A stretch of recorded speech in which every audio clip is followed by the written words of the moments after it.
Dobro večer. Ako vam ne smeta, ja dali na engleskom zbog savjet punice. Imam ja najbolji punice na svijetu i on je nedavno rekla da zete, ja te jako volim. Ja te slušam već 13 godina, a kad ti pričaš, ja sve razumijem, ali samo zato što ti si moj zet i ja slušam već 13 godina. Ali kad ti imaš prezentacija, molim te od srce samo na engleskom, zato što ti zvučiš kao neki kreten. True story. I want you to close your eyes and think about Croatia. A Croatia with no tourism, and a Croatia without the current state and system that we have.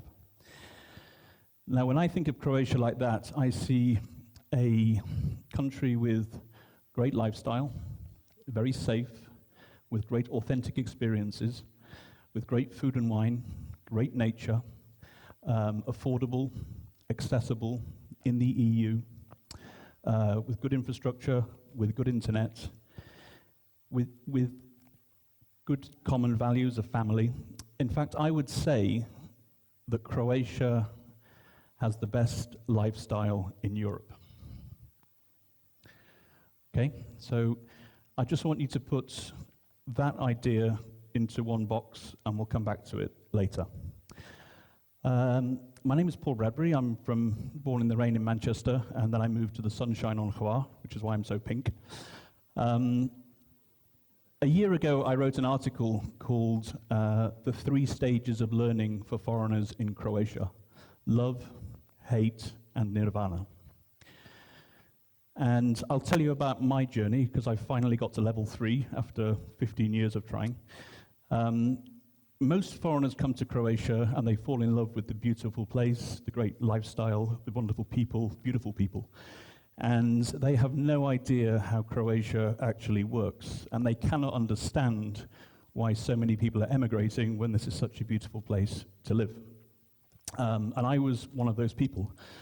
And for the first 13 years of my life, I lived in Jelsa, on Hvar, with my wife, who's from Jelsa. And I lived in this beautiful tourist bubble where everything was perfect.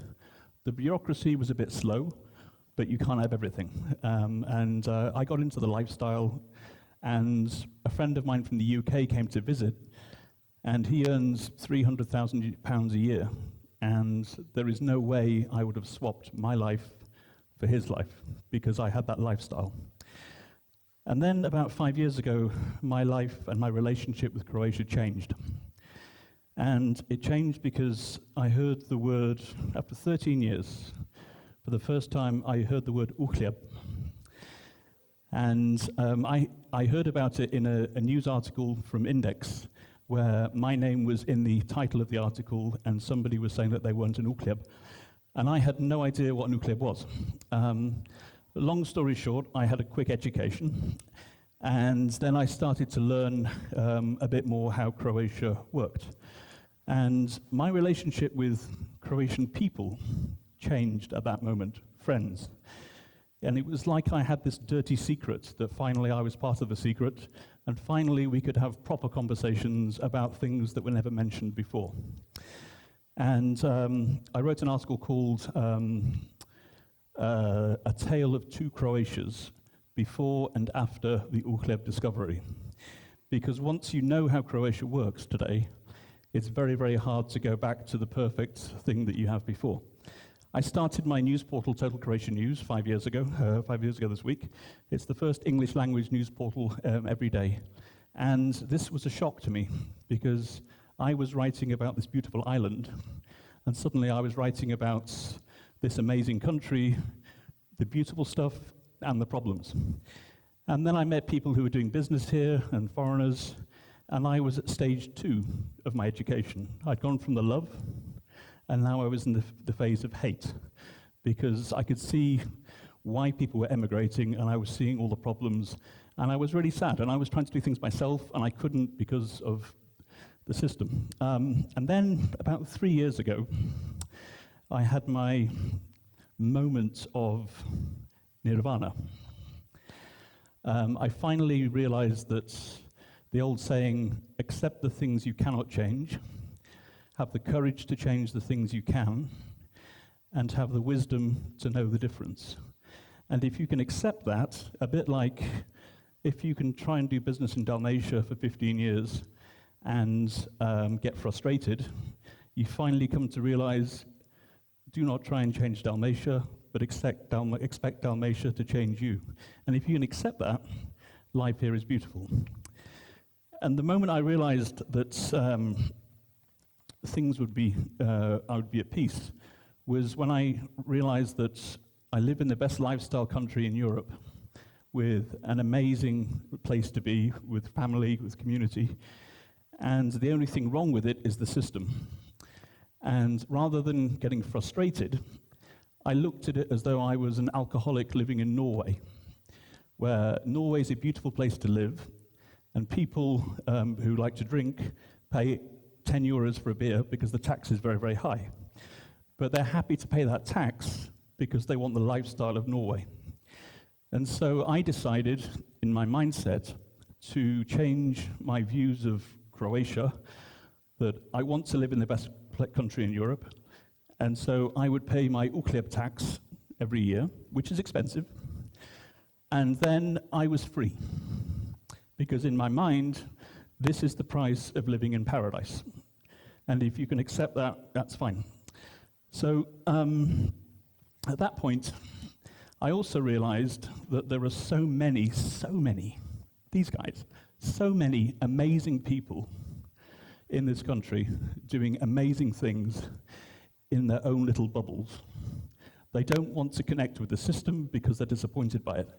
And they're doing things, and they don't want to shout about it because a Croatian can forgive you everything except success.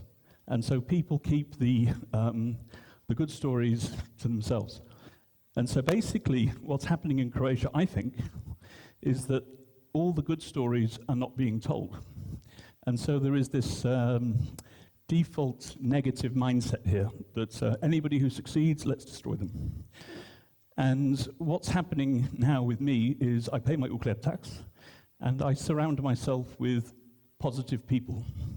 And you know what? If you surround yourself with positive people every day, your way of life is a lot more positive. And now all of these bubbles are starting to slowly connect, which is really inspiring. So entrepreneurs like these guys, great ideas, and they're one of hundreds in Croatia that very few people know about. But now they're finally coming together. So that's where I'm at with my mindset. Now, I think there are only two real problems in Croatia today, the system and the mindset. Now, it's not possible to change a system like that, but if we go around the system and we start slowly changing the mindset, then we can change things for the better and have a better Croatia 2.0 for our children. So, just have some water. The world has changed, and today, thanks, I'm a terrible public speaker, I apologize. Today, more and more people are working in the same office around the world. The office is called the internet. And there are only two real differences in the office. One is connectivity, 3G, 4G, 5G, and the other is time zones. And apart from that, we all work pretty much, more and more people, in the same office.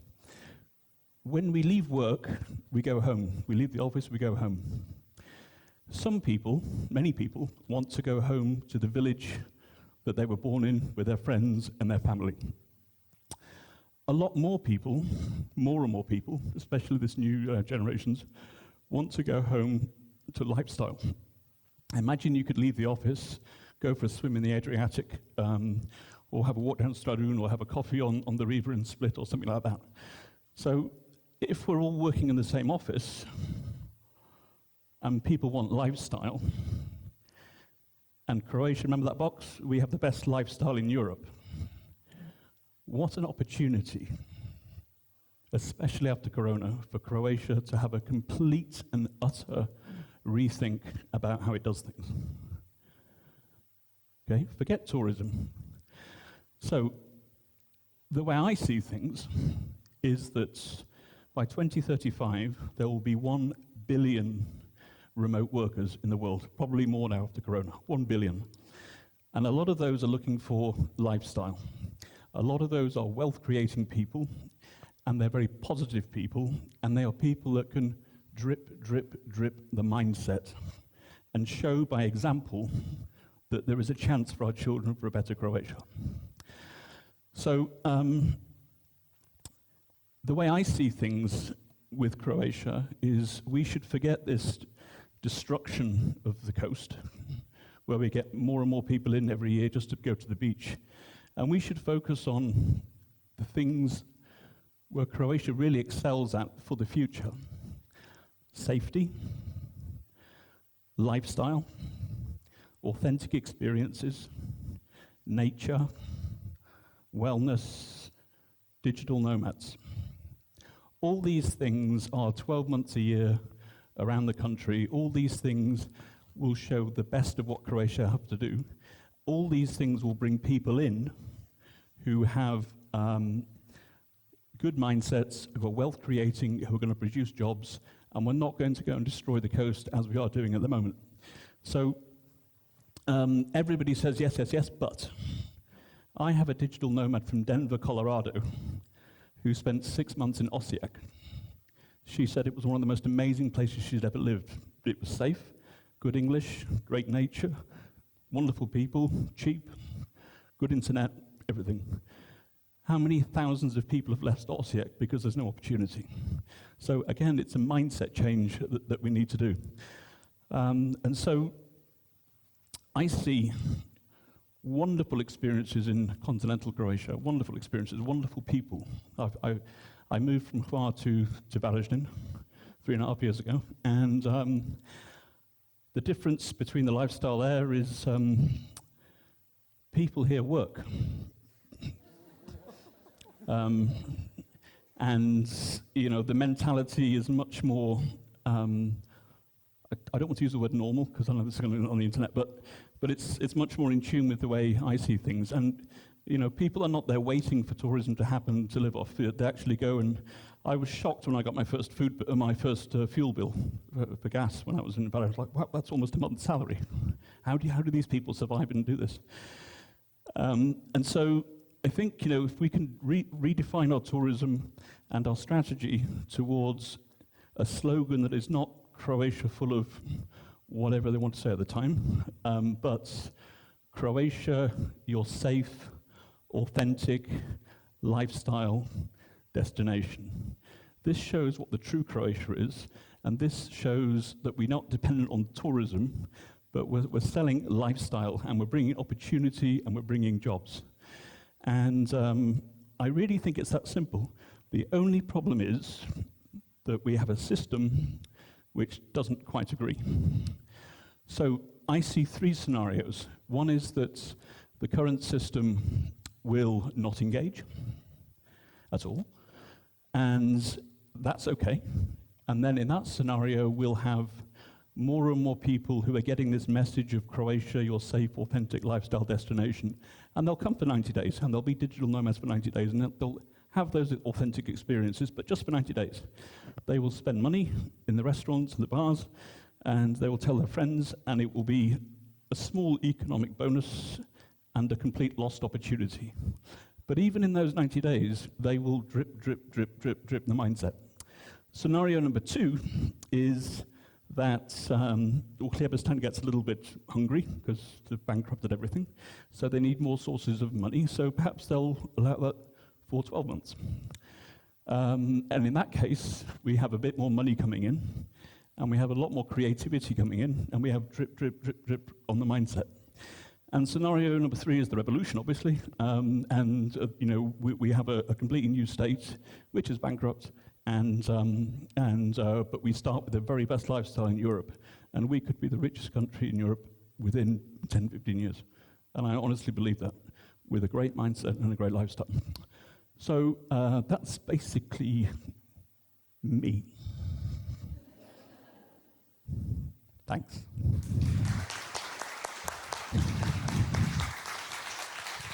Bradbury.